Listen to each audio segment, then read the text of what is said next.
علم نور ہے، علم نور ہے۔ بسم اللہ الرحمن الرحیم۔ معزز سامعین کرام، ناظرین کرام، آج ہم آپ کو بتائیں گے کہ جب عبارت کے آخر میں لفظ الآیت آ جائے تو اس کی کتنی ترکیب ہو سکتی ہیں۔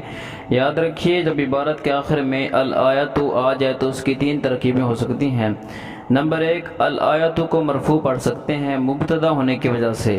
اصل عبارت یوں ہوگی، الآیت معروفتن، الآیت یہ مبتدا بنے گا، معروفتن اس کی خبر بن جائے گی۔